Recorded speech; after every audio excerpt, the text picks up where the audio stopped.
De São Paulo, aqui é a Ellen e devo dizer que é Busan e não Busan. É isso? Eu senti que era uma provocação comigo. Provocações aqui no ao vivo. Eu falei Busan, né? Aqui é Eric, direto de Manaus, ilustrador, e eu tenho que dizer coreano, como sempre, dando aula. Te fazem chorar até em filme de terror. Eu concordo. Mas olá pra quem é de olá, anhão pra quem é de anhão. Eu inverti hoje. Vai ficar invertido o oi pra todo mundo. Estamos começando mais um episódio do Kimchi com Farofa. Estou aqui mais uma vez com o meu comparsa Eric Fabian, que também é o nosso ilustrador, designer do nosso podcast. Bem-vindo mais uma vez, Eric. E claro, estamos aqui para falar do que Eric sabe falar de melhor, que é dramaturgia e cinema. E você inverteu porque você fez uma leitura coreana, né? É que tua mente já tá funcionando em coreano. Eu sei, pode ser. Eu sei que hoje nós vamos falar sobre, cara, um filme que me chocou de uma maneira muito boa. Eu não esperava vindo de uma produção coreana, principalmente porque eu não sabia que a Coreia gostava de zumbis. Fiquei sabendo pelo Eric, na verdade. Não, a Coreia não só gosta de zumbis, eles agora são donos da narrativa com zumbis. Caramba! Pisaram muito. O pessoal que gosta de Jorge Romero, que fez A Noite dos Mortos-Vivos, foi ele que introduziu esse conceito de zumbi como metáforas e tudo mais. Tenho todo respeito, é um cineasta que fez uma grande diferença, mas os coreanos chegaram para ficar. Eles se apropriaram dessa narrativa, eles evoluíram essa narrativa, eles aperfeiçoaram essa narrativa e cuspiram de volta no Ocidente e disseram: olha, é assim que se faz. É assim que se faz. Meu Deus do céu. Vocês esqueceram como é que faz terror, vocês esqueceram como é que faz drama, suspense, vocês esqueceram e nós estamos aqui para ensinar vocês de volta. E isso os coreanos, tá? Hoje nós vamos falar sobre Trem para Busan. E sim, o nome é Trem para Busan, porque eu não admito a tradução brasileira que deram para esse filme. De jeito nenhum. Invasão zumbi é um desserviço. Invasão zumbi, mas que coisa mais genérica. Não só genérico, não tem nenhum zumbi invadindo nada, nem vindo do espaço, nem nada disso. Não tem nada. É um nome muito ridículo. Não faz sentido. Nesse caso aí, os nossos compatriotas portugueses deram de 10-0, né?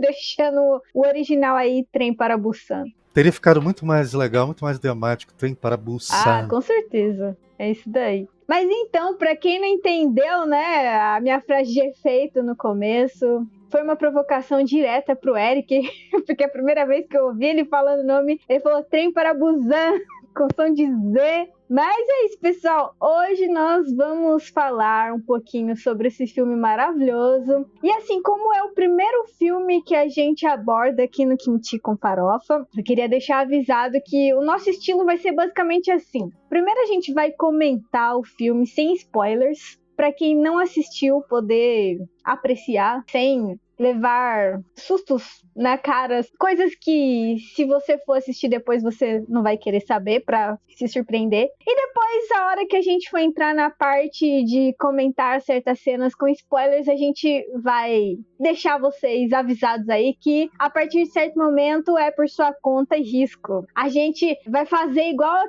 aquelas letras pequenas, né, de remédios. Não nos responsabilizamos por qualquer coisa que você ouça dali pra frente, vai ser por sua conta e risco. Então, antes da gente começar, eu vou chamar a vinheta, então vocês se preparem que hoje a gente vai falar muito de zumbi, e é isso aí. Toca a vinheta.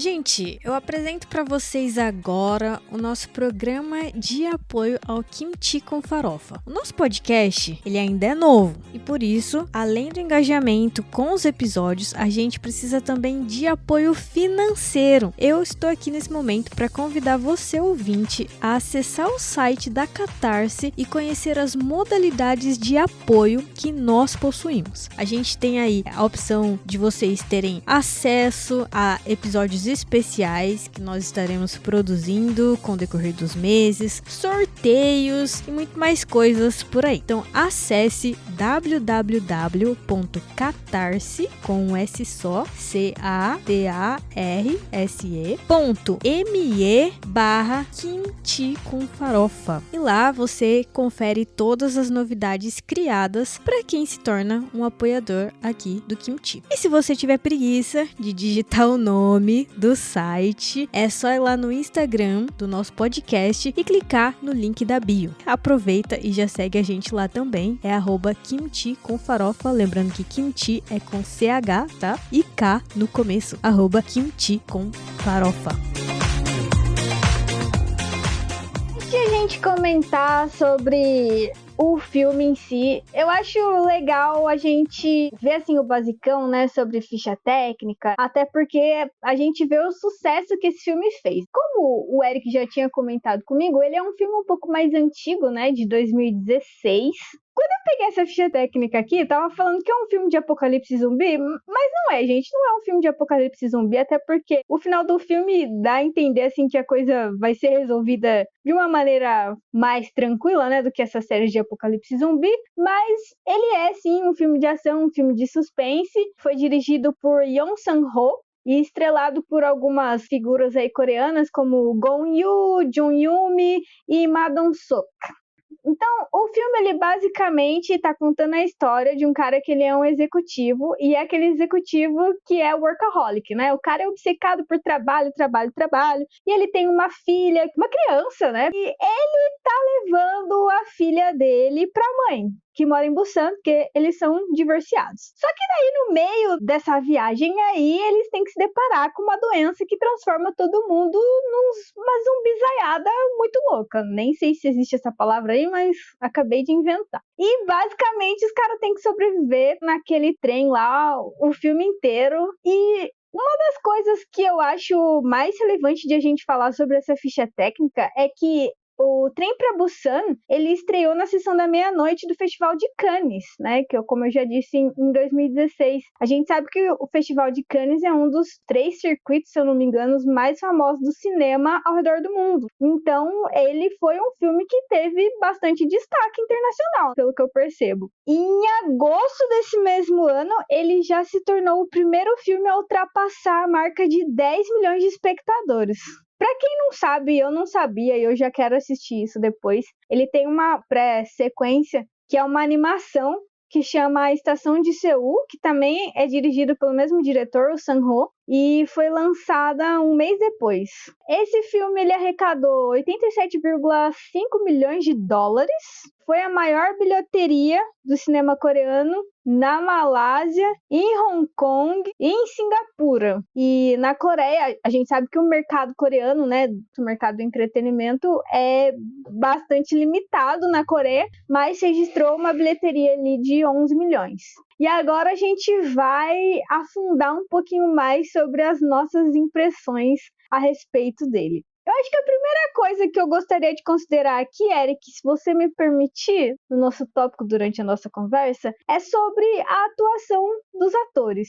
A gente já gravou 2 episódios falando sobre as nossas impressões de por que os doramas coreanos eles são melhores que as séries norte-americanas. Quem não lembra aí desses episódios, por favor, vá assistir, tá muito bom. E eu lembro que neles a gente rasgou bastante seda pros atores coreanos, mas eu gostaria de comentar aqui mais uma vez, né, sobre, cara, a capacidade que esses atores tiveram de demonstrar os mais diversos tipos de emoções num filme que basicamente se passa num local único, que é um trem. E para você se desenvolver, demonstrar todo o seu potencial em apenas um lugar só, na minha opinião, é algo bastante desafiador, mas que todos os atores ali, atrizes, do menor papel ao maior papel, eles conseguiram desenvolver ali com maestria. São atuações muito boas e, inclusive, a atuação da menininha. A menininha que faz a filha do executivo também, ela dá um show ali. Foi legal você ter começado pelas atuações, porque pelo seguinte, vamos falar rapidamente um pouquinho de terror. Em produções ocidentais, até mesmo em algumas europeias, salvo as exceções, para quem for ouvir dizer, não, mas tem filme tal, tem filme... Salvo as exceções, de forma geral, filmes de terror têm premissas muito legais, tá? Eles servem para a reflexão de muita coisa, mas na grande maioria das vezes eles são executados de forma medíocre. Eles não alcançam esse potencial. Você consegue pinceladas de coisas legais em alguns filmes de terror. E eu falo isso que eu gosto, sou fã de filmes de terror. Então o que acontece? Filmes de terror, salvo as exceções, eles não primam muito por grandes atuações. Porque não tem muito espaço para isso. E por que não tem muito espaço para isso? Porque em filmes de terror ocidentais, a prioridade é o plot principal do filme. Se é zumbi, a prioridade é zumbi. Se é por exemplo, Hora do Pesadelo, a prioridade é o assassino dos sonhos. Se é um slasher, a prioridade é o personagem e são as mortes. Como as prioridades são muito, digamos, superficiais, em cima de um plot interessante, não tem muito espaço para uma atuação muito primorosa. Já filmes como Trem para Busan, ou Invasão Zumbi, para quem quiser procurar depois, porque vai estar assim, infelizmente vai estar assim. O que é que acontece? A Ellen deu um plot do filme dizendo, olha, é um trem que sai de um lugar, parte para outro lugar e tem uma infecção zumbi. Na realidade, o filme não é sobre isso. Não, ele não O filme é um drama familiar.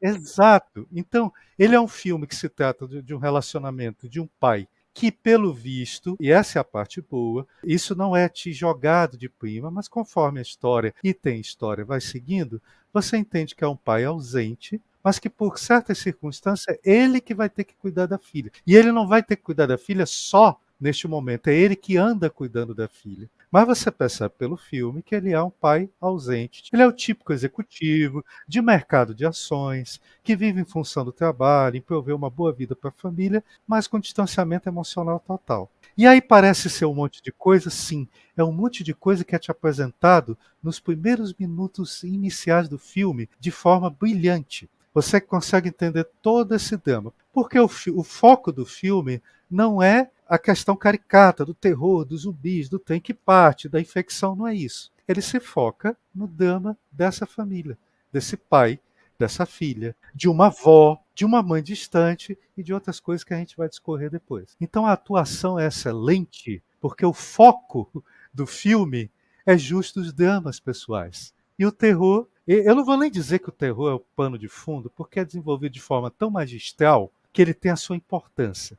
Esse talvez o grande legal. Tudo ali tem importância. Então foi legal você ter começado pela atuação, porque realmente as atuações, além de serem maravilhosas, elas são tão bem exploradas que em poucos minutos você já entende quem é quem, os dramas dos personagens. E a menina, o problema não é que ela está atuando, o problema é que parece que é uma criança que você está assistindo o drama dela na tua frente. Que dá vontade de você pegar na mãozinha dela, pegar no colo, dá vontade de você parar e conversar com ela, olha filhinha, bebê, é porque teu pai é assim, tá acontecendo, vai ficar tudo bem. Ela não está atuando, ela está vivendo o drama dela na nossa frente, e isso é terrível, né? Já começa o terror por aí. Então foi bem legal você ter começado com as atuações, porque realmente é um dos grandes focos do filme, é a atuação, porque a história pede isso. Uhum. Realmente uma história sobre um drama familiar, e eu vou comentar um pouquinho mais sobre isso daqui a pouco. Antes eu queria fazer um parêntese de também falar, eu gostei bastante dos efeitos especiais que o filme teve, porque não foi aquele tipo de zumbi totalmente estilizado, aquele negócio que precisa de muito efeito ou aquela coisa exagerada. Então eu acho que fez jus à seriedade que o filme necessitava. Não foi simplesmente um filme de ação caricato, sabe, que faz aquelas umas coisas muito extravagantes e tudo mais. Eu acho que vocês vão gostar. Quem ainda não assistiu, vai gostar do tipo de zumbi que vocês vão encontrar. E foco para uma palavra que você usou, efeitos visuais, que são, a grande maioria são efeitos práticos. E quando eu falo prático, eu não estou falando de maquiagem só, eu estou falando de gente se contorcendo, se batendo, se empilhando, se esmurrando, se arranhando,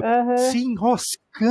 E está acontecendo de fato. Agora, mais um comentário que eu queria fazer para quem for assistir, por que a pessoa vai gostar pra caramba? Gente, olha só, eu não estou dizendo que existe uma só forma de fazer, justo porque a gente gostou, por isso que eu amo esse filme. É porque ele mostra uma outra forma de fazer. Mas quando você está diante de um filme de terror, de suspense, toda a ambientação já te diz que você está diante de um filme assim. Tem Parabuçan, não. Ele é um cotidiano, é a vida. É a vida acontecendo ali. Não tem uma fotografia ou uma iluminação ou nada que te conduza para ser uma história de terror. Como eu falei, não tem nada caricato ali. É o cotidiano. É o dia a dia, é um apartamento, é uma pessoa conversando dentro de um carro. É tudo muito prosaico, né? E isso é que é bem legal. Você vai realmente se conduzindo. Salvo uma questão inicial, que ela te causa muita agonia desde o início, porque ele já mostra sobre o que é o filme, mas de uma forma muito rápida, muito singela. É ali que te diz que é um filme de terror. E esse é que é o problema, que ele te mostra que é um filme de terror e depois você vê o cotidiano. E aí sim você vai sentir o impacto das duas coisas, né? Quando o cotidiano entra em contato com o horror. Exato. Inclusive, você falando, né, sobre os efeitos visuais das pessoas se contorcendo, foi uma das coisas que me chamou a atenção. No começo do filme, a gente tem uma cena, né, de uma moça que ela tá lá se convulsionando, começando a virar zumbi lá, se contorcendo toda, e só de olhar aquilo, eu falei, caraca, a atuação da moça é boa, né, porque tem que ter toda uma junção ali de efeitos e, lógico, de atuação, e olha, dá o Oscar pra menina, porque... Não, e é tão legal, porque você fica se imaginando naquela situação, se alguém passasse mal daquele jeito. Porque basicamente ela só está passando mal. Isso.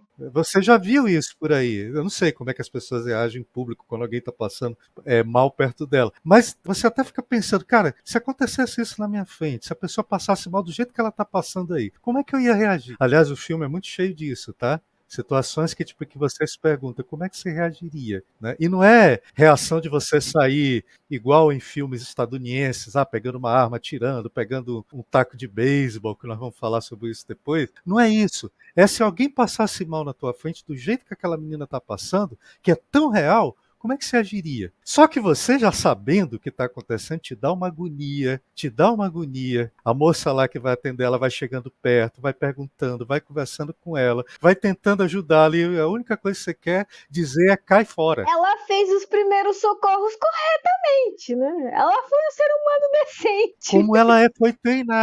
Como ela foi treinada para fazer. Isso que dá desespero, né? Mulher, minha filha, sai daí! E ela lá, não. A primeira infecção, a primeira pessoa infectada que você percebe é uma angústia. É uma angústia. Antes de gravar esse episódio, eu tinha dado uma pesquisada na internet sobre o que o pessoal estava falando nessas resenhas que a galera faz. E eu encontrei um blog, se não me engano, de uma moça, que ela me falou uma coisa que me chamou muita atenção e que eu gostaria de reproduzir aqui. Que ela diz o seguinte, Eric: que Trem para Busan é, acima de tudo, um tratado sobre a condição humana. Eu achei genial essa fala dela. Que Trem para Busan é um tratado sobre a condição humana. Olha, os filmes de zumbis modernos, eles nasceram com essa crítica social. Desde do filme que realmente estabeleceu esse estilo, que é A Noite dos Mortos, da década de 60, de George Romero. Ele já nasceu realmente com essa premissa de ser um tratado social sobre questões. Só que dessa vez fizeram bem feito. Porque ele consegue abordar muitos tópicos relacionados à nossa condição humana em o que? Foi 1h45. Nesse filme, a gente consegue encontrar muita coisa assim que daria horas de filosofia, de a gente ficar aqui trocando ideia e filosofando. Esse filme é muito cheio de coisa, ele é muito, muito legal. Nada que a gente vai falar aqui vai chegar perto de esgotar a experiência que você vai sentir assistindo esse filme. É igual quando o Eric assistiu o filme da Barbie, ele falou que o filme da Barbie é um cebolão cheio de camadas. Trem para Busan também é um cebolão. Eu anotei aqui algumas coisas, né, que eu percebi que tem no filme, né? Que eles demonstram assim de maneira brilhante as coisas negativas, vamos dizer assim, que eu consegui notar foi que eles conseguiram retratar muito bem a questão sobre a indiferença de um ser humano para outro, por exemplo, né, em situações de estresse, de risco, a questão do individualismo, que é uma coisa nos nossos dias completamente normal, porque a gente foi moldado pelo individualismo na cultura capitalista, isso é óbvio, e o filme deixa isso extremamente evidente, a começar já desde a parte em que o pai é um pai ausente para a filha. Por causa do trabalho dele, só que de verdade, pra valer, né? Exato, por causa do trabalho dele. A gente tem também o clássico que tem em todos os filmes, né, que envolvem qualquer tipo de apocalipse, que é o instinto de sobrevivência. Eu achei interessante também essa questão, como que as tragédias e as desgraças que a humanidade enfrenta a desumanizam. Como que essas coisas, essas desgraças, essas coisas horríveis que acontecem no mundo, elas têm a capacidade de desumanizar um ser humano. Esse filme, ele tem um negócio, ele não te deixa respirar porque ele te joga dilema moral em cima de dilema moral sem parar, sem te dar tempo de respirar. Você não consegue ficar como espectador impassível diante desse filme. Ele te convida toda hora você, se você tiver um mínimo, sei lá, de humanidade, de bom senso, como a Ellen falou, toda hora o filme está te convidando, você não consegue assistir ele muito confortável. Aliás, tá aí uma dica, tá? Se você quiser relaxar, descansar, esse não é o filme. Você não consegue ficar alguns minutos sem se colocar no lugar do que está acontecendo e se perguntando o que eu faria. Qual é o meu caráter? Como que eu agiria? Porque ali, a gente sabe o que é o instinto de sobrevivência, mas tem uma coisa que é maior ali. Inclusive,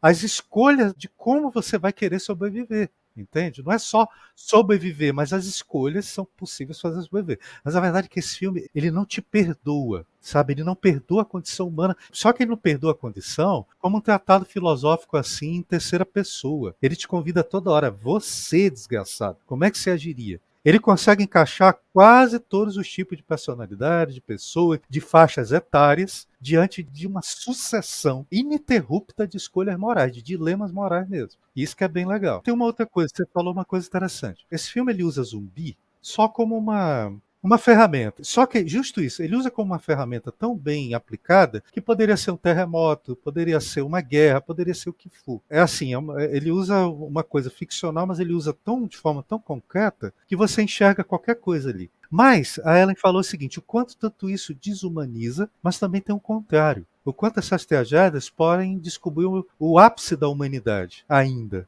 E ele também convida um pouco disso. Ele te joga no chão, ele pisa nos teus peitos, na tua cabeça, ele é literalmente, né, lá ele tem uma das cenas que eu achei fantástica, que entra em tudo aquilo que a gente está falando agora, que o zumbi se quebra, tá? Tem uma possibilidade dele se quebrar. E depois que ele se quebra, ele vai agir conforme como ele está, mas de uma forma que você não imagina. Então esse filme ele literalmente te quebra e inclusive te diz, tá, é a tua vez agora, como é que você vai sobreviver? E não é como é que você vai sair dessa sobrevivendo, é tipo assim, depois que você fizer essa escolha, como é que você vai viver com isso, caso você viva? Então ele tem realmente ele tem essa dimensão, ele não é um tratado filosófico chato, em terceira pessoa, ele mostra a desumanização, ele não te perdoa, ele não te deixa respirar, descansar, ele não te deixa confortável, mas ele também te entrega coisas bem legais sobre a humanidade também, sobre uma humanização, a desumanização e o retorno da dimensão humana, né? Ele tem esse lado bom também.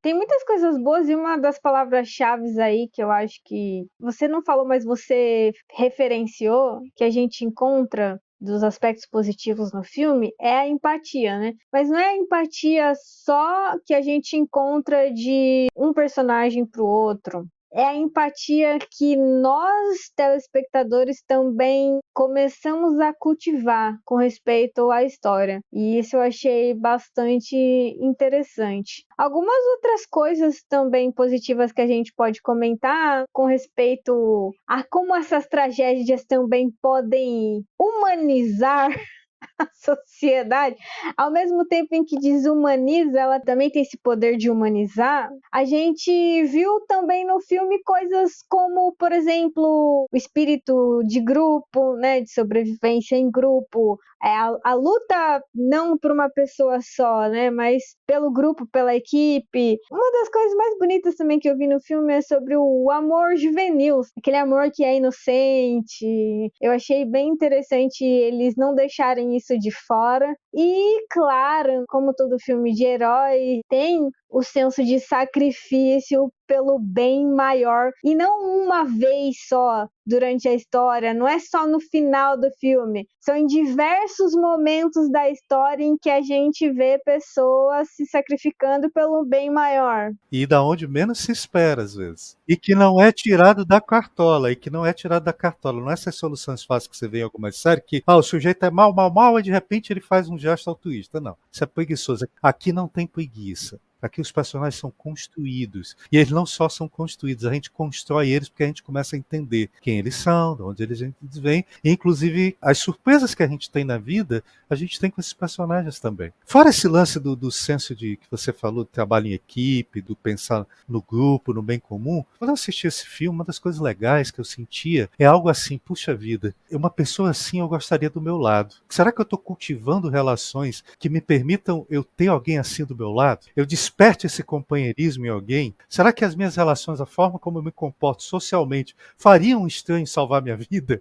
Não, e esse filme ele traz isso, sabe? Pô, será que minha forma de ser, mesmo com um estranho, e acontecesse uma tragédia de repente, será que ele moveria um dedo para fazer algo por mim? Esse filme traz muito isso, sabe? Para além das tragédias, eu fiquei pensando, cara, que ciclo de pessoas eu estou cultivando ao meu redor? E outra, tem pessoas que eu realmente me importo? A ponto de saber que eu vou me ferrar para poder salvar aquela pessoa? Que eu vou me ferrar mesmo, não tem outra saída. Ou eu morro e ela vive, ou ela vive e eu morro. Será que eu tenho esse tipo de relação na minha vida hoje? Né? Esse filme traz isso de forma tão bonita, tão legal, tão desconcertante. Eu achei legal você falar sobre isso. Não é o espírito de equipe não é Vingadores. Não é isso. É a vida real mesmo. Você, Ellen, você acha que você é uma pessoa que as pessoas se sacrificariam por você numa tragédia?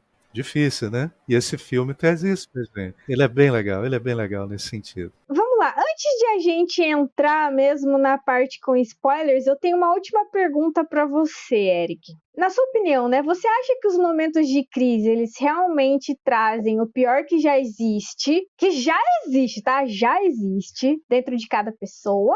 Ou você acha que a pessoa que pode se transformar em algo completamente diferente do que ela já demonstra? Cara, recentemente, ironicamente, um ator estava numa entrevista, ele estava dizendo a seguinte frase que não é que ela responde essa pergunta, mas faz a gente pensar. Ele diz assim, olha, você nunca está pronto para as coisas. Você faz, depois que você faz, você fica pronto. Então a gente diz assim, será que essas situações, elas trazem aquilo que já existe? Bom, tem situações que a gente realmente não espera. A gente não sabe como vai agir, de verdade. Né? A gente não sabe como vai agir. De repente você age da pior forma na primeira hora, mas na segunda hora cai um pouco a ficha, né? Porque eu digo assim, é para também ninguém ficar pensando, poxa, ninguém é super-herói de primeira. Mas eu acho que sim, algumas situações extremas vão trazer aquilo que a gente está cultivando dentro da gente. Uma parte dela vai surpreender completamente, porque ninguém está preparado para tudo, mas inclusive o fato de você não estar preparado vai te dizer como que você vai começar a agir diante de algo que você não está preparado. Mas, em resumo, sim, eu acho que as situações extremas, as tragédias, fazem aflorar aquilo que nós somos de fato. E eu nem estou falando filosoficamente, a essência, eu falei em cultivar coisas, mas eu estou dizendo factualmente. São as tragédias, as necessidades, vão dizer para a gente que nós somos de fato, a partir de tudo que nós construímos até aquele momento que ela possa acontecer. Pode ser meio estranho, mas eu acredito que sim, é isso. Agora, eu não estou descartando o fato de que passada o momento de estresse e você de repente tenha tido uma ação terrível, isso não quer dizer que você precisa perpetuar ela. Você não precisa perpetuar ela, mas infelizmente, sim. Eu acho que as tragédias, na hora que elas acontecem, ela traz à tona o que você é de fato. Pelo menos até ali. E, de repente, elas podem te trazer uma grande chance, se você não cultivou coisas tão boas até ali. E esse filme fala sobre isso também, né? Ele tem um pouco disso também. Ele fala, não, ele mostra e mostra de forma com talento, roteiristas aí ocidentais.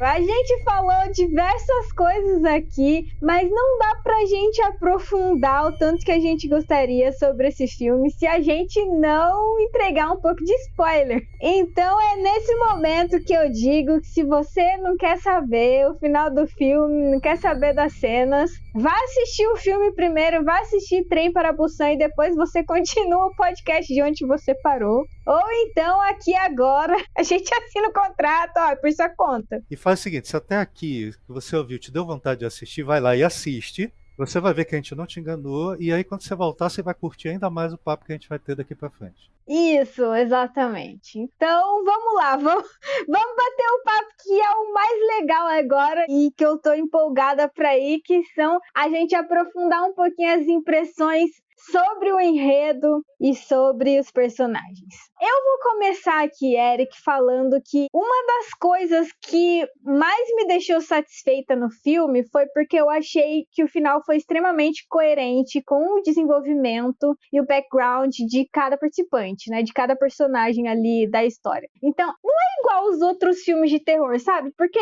tem muito filme de terror que tem um final muito sem noção. Sabe aquela coisa que te deixa, assim, depois que você assiste o filme, você fala, puta que pariu, não acredito que eu perdi tempo assistindo esse filme pra esse final horroroso. O final ruim estraga toda a experiência, né? É por isso que eu não gosto da maioria dos filmes de terror, porque você assiste ali toda empolgada e toda aquela tensão pra no final você, como a gente costuma dizer aqui, né, ser algo broxante. Mas Trem para Busan não. Ele foi um filme que eu achei que pela primeira vez eu não fiquei mal do protagonista ter morrido. Não, peraí. Não tem como não ficar mal, assim, no sentido de que o final é bem melancólico. Não, sim, não é isso que eu tô querendo dizer. Mas deixa eu dizer, quer dizer que você descobriu que os roteiristas coreanos são bem mais coerentes do que muitos filmes que você já viu. É Então, isso. cara, é sobre isso. E não só coerente com a história, mas com o drama, com o assunto que está sendo abordado, né? Olha só, a questão é a seguinte: esse filme realmente tem muitas coisas. A primeira coisa é que a gente vê o protagonista pai, né? O pai da criança e tudo mais. A gente tem uma ideia sobre ele já desde o início. Só que a gente não tem uma ideia muito clara de como vai ser esse desenvolvimento dele. Você é conduzido pela história dele. E é conduzido de forma que é tão coerente, porque não é que ele se torne um grande herói nem nada. É só porque, digamos assim, aquilo que foi apresentado no início e as oportunidades que a gente estava conversando, que ele teve, ele aproveitou, sabe? Isso é que foi legal. Ele não aproveitou para construir ele um grande herói, não. Ele aproveitou como uma pessoa comum. Uma pessoa comum que tem um filho, que entendeu porque... Olha, isso tem outra coisa legal, já que a gente vai entrar em spoiler, uma das coisas que eu achei maravilhosa nesse filme, a gente vai falar em personagem, é a mãe. A gente não vê o rosto da mãe, a gente não sabe nada da história da mãe, a gente só ouve um pouquinho a voz da mãe no determinado momento do filme, e a gente entende por quê? Porque na realidade é uma situação, ela deixou a menina e o marido. Inicialmente ele tem uma postura muito complicada, a gente começa a querer simpatizar com ele e antipatizar com ela porque ela abandonou a família. Por que ele está fazendo esse esforço de levar a criança por alguém que abandonou a família? Aí depois você descobre por que ela abandonou a família. E você descobre por que a criança não culpa a mãe porque ela abandonou a família. Que é coisa linda, como é que uma criança daquela idade não tem raiva da mãe porque ela entende porque a mãe abandonou, porque ela também tem a mesma vontade, por causa do pai, que é tão distante, tão magoado, tão tudo, né? Por que é coerente? Porque esses dramas todos vão ser colocados lá, são colocados e são fechados, finalizados, como deveriam ser. Falou sobre coerência. Esse filme ele é tão coerente que ele tem uma coisa que geralmente é muito mal usada, que é melodrama. A gente elogiou, mas esse filme ele é cheio de melodrama. Mas melodrama mesmo, novelão. Só que você curte, você ama pra caramba. Porque sem esse melodrama, você não saca os personagens. Mas o filme é cheio de melodrama. Tem hora até que fica, a gente tá falando muito de vida real, tem hora que dá um stop pro melodrama.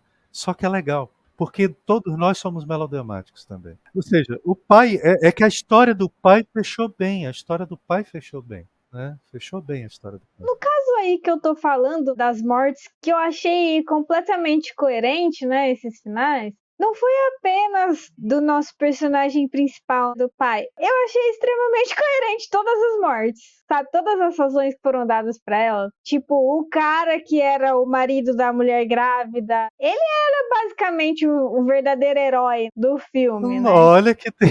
Isso é que é uma grande surpresa, porque assim que ele aparece muito filho da mãe.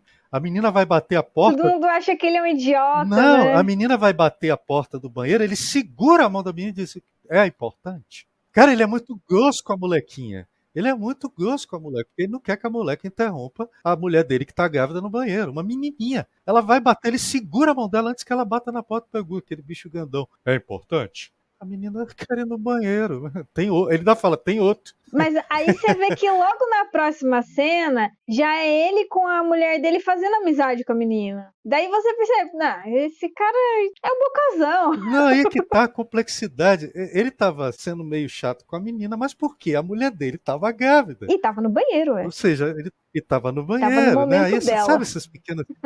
Todos nós precisamos ter um momento de sossego no banheiro. Pois é, mas era uma menininha, né? O cara é gigante.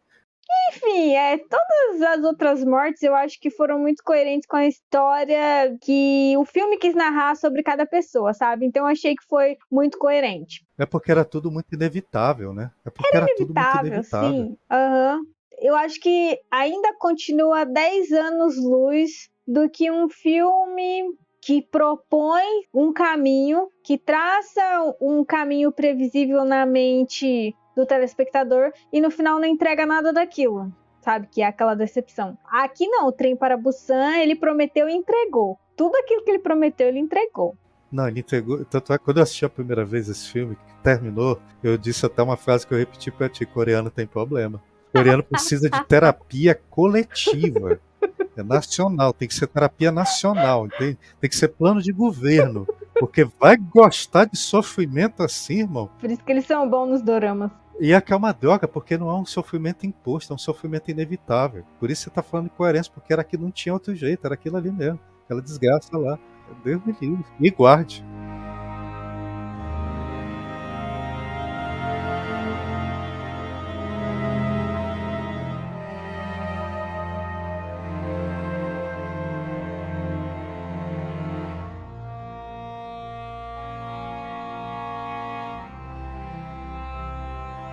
Mudando para outro tópico agora, outra coisa também que, cara, assim, me fez refletir horrores durante o filme foi a história daquelas duas senhoras. Ah, nossa, você tocou no ponto. Nossa, de partir o coração. Eu acho que elas abordaram uma coisa que às vezes não é muito abordado em filmes de tragédia, que é o estado de choque. Em filmes de tragédia é muito comum a gente perceber essas reações mais reativas, né, que nós seres humanos temos. Então, é o correr, é o você explodir de raiva, de ódio, de medo. Mas não, esse relacionamento que essas duas senhoras têm, né, durante o filme, que a gente vê que é algo muito bonito, mostra pra gente também uma das personagens.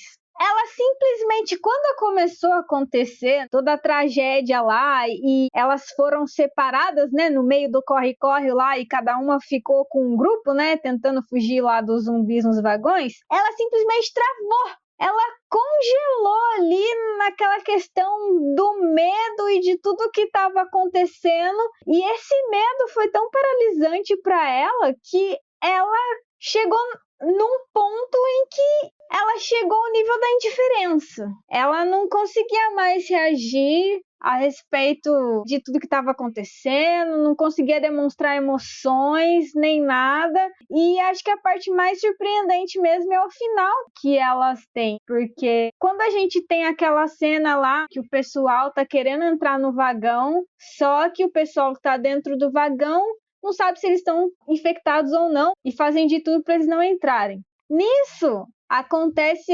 ali toda uma situação que faz um dos caras lá, né, da mulher grávida se sacrificar e tal, por causa de todo o pessoal lá do bem maior. E aí, no fim das contas, eles conseguem entrar, mas aí o cara mauzão, o vilãozão lá da história, né, que só faz merda. Safado, pilantra, capitalista. Pilantrão, ele consegue convenceu o pessoal que estava dentro do vagão a expulsar a galera e prender eles lá no banheiro. Nesse rolo todo aí, a mulher que era mais velha também já tinha se sacrificado para que o pessoal conseguisse entrar lá no vagão, né? O pessoal que estava preso. E a outra senhora mais nova, ela estava no vagão e ela ficou assim completamente desolada, né? Mesmo com semblante de indiferença, que a amiga dela tinha morrido e se sacrificado para um bem maior, para que o restante do pessoal conseguisse entrar sem que os zumbis invadissem. Cara, ali é tão bem construído, porque toda aquela situação é justo para separar os grupos, para a gente discutir relações. Ali, aquelas duas senhoras, elas representaram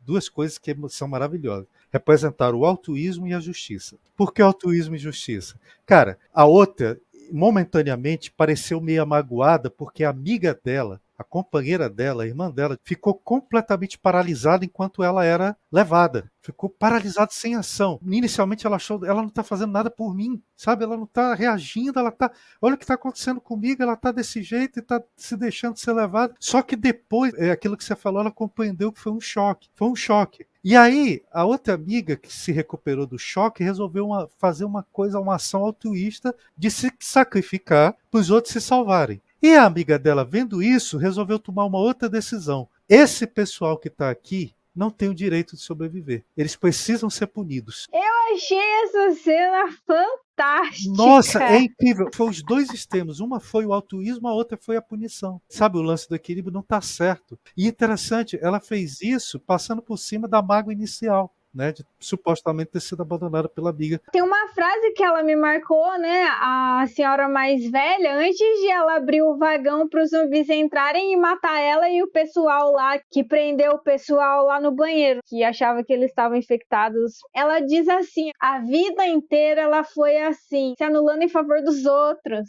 Isso não é jeito de se viver, isso não é vida, né, caramba? Você tá sempre fazendo as coisas em favor dos outros e nada em favor de você, e você só se ferra. Não, o que é legal é que ela fala isso pra amiga, ela vê a amiga zumbificada lá, poxa, você viveu em função dos outros, mas ela também se sacrifica em função dos outros. Mas é porque ela já tava puta com a história. Vocês vão tudo morrer, cambada de sem vergonha. Olha o que vocês fizeram com a minha amiga, ela não merecia, né? Exato, ela não merecia isso. Cara, né? isso é muito nem bom. ela, nem ninguém. Muito legal. Puta, só isso aí já valeria um monte de conversas, né? É muito interessante quando você falou, né, o oposto delas, o altruísmo e a justiça, porque é bem isso que a história retrata. A punição, na realidade, não é nem justiça, é punição, né?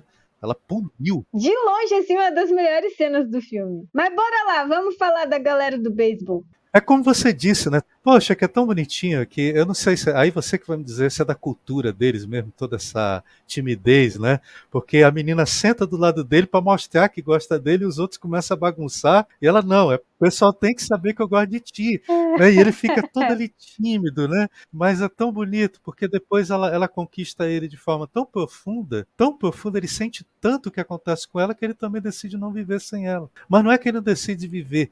É tão fraternal a forma como ele permite que ela ataque ele. Entende? É tão bonito, tão fraternal ali. Não, e vamos falar em paralisia de novo. Quando ele vê os amigos dele zumbificados. Você viu? Ele tá todo herói de ação, vamos atravessar os vagões, vamos lutar com eles, vamos chegar nos nossos amigos. Só que quando ele vê os amigos dele zumbificados, ele não consegue agir. Ele não consegue agir, porque ele tá vendo os amigos dele ali. Pô, era o time dele de beisebol, né? Como é que você vai bater nos seus amigos, né, cara? E o pior é aquela história, né? Porque ali é só uma forma de tentar mostrar, mas dá a impressão que aquela garotada fazia tudo junto. Sim, eles eram muito amigos. Companheiros, amicíssimos. E você fica numa coisa que você de moleque, pelo amor de Deus, se mexe, porque senão os outros dois vão morrer também. Pelo amor de Deus, faz alguma coisa. O negócio aí que eu achei muito bonito na história, né, dos dois adolescentes que sobraram e que ele deixa ela matar ele, vamos dizer assim, transformar ele em zumbi, porque ela já tinha virado, né, não tinha mais chance. Como a história mostra que ele decidiu morrer com ela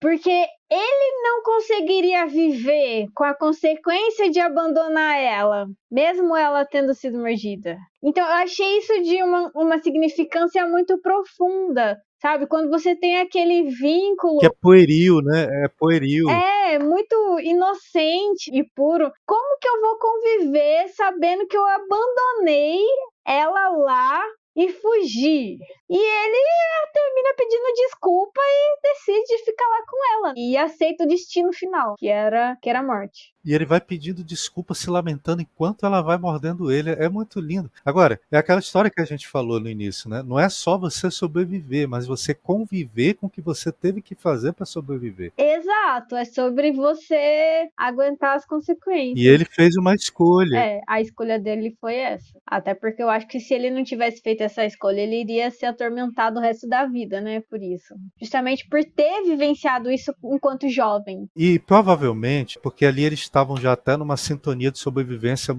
Aquele grupo ali, eles realmente entraram numa sintonia de sobrevivência. Eles estavam lutando uns pelos outros e uns com os outros. Se aquele menino tivesse deixado ela, talvez o pai da menina não tivesse morrido. Porque os dois juntos conseguiriam ter subjugado o diabão lá, né? Então, assim, ele fez uma escolha que gerou consequências também.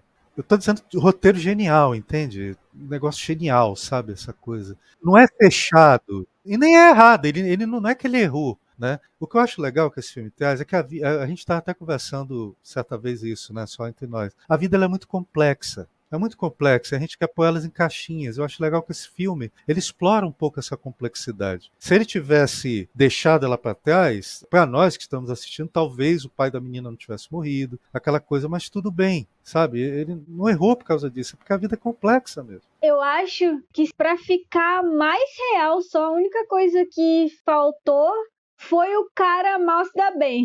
Ele matou tanta gente em troca de salvar a própria vida que pra ficar igual à vida real, ele teria que ter sobrevivido e se dado bem, né? Que é o que acontece com algumas pessoas ainda. Mas só que ali é uma situação tão extremada que é aquela história, né? É porque a gente se concentra nos que se deram bem. Mas tem muita gente ruim que já se deu mal também nessa vida. E o que eu achei coerente ali? Até na hora dele se dar mal, ele ainda atrapalha a vida dos outros. Isso eu achei coerente com a vida real. Tem gente que nasceu para atrapalhar a vida dos outros. Aquele cara é um. Até na hora dele se dar mal, ele não se dá mal sem acabar com a vida de todo mundo. Pior ainda, porque a maioria das ações daquele filho da mãe, elas foram pensadas. Fez um monte de cagada mesmo, estava disposto a ele sacrificou os outros até o final. Sim, até né? o final. Jogar mesmo para os zumbis, aquela coisa. E olha, gente, antes que algum ouvinte diga, mas a gente já viu isso em Walking Dead, não viu não. Não viu, não. Aqui é muito melhor trabalhar. Então, o que acontece? Só que no final, ele estava ali, e eu achei tão legal, porque ele já infectado, ele ainda estava relativamente lúcido. E ele podia, pelo menos naquele momento final, ter se matado, feito alguma coisa, mas não. Porque até o final ele tomou consciência que ele estava infectado, então ele poderia ter pulado do trem. Ele já sabia o que estava acontecendo com ele, mas até o final o cara não abriu mão de atrapalhar a vida dos outros. E isso é real, isso é bem real. Tem gente que quando segue uma linha não para.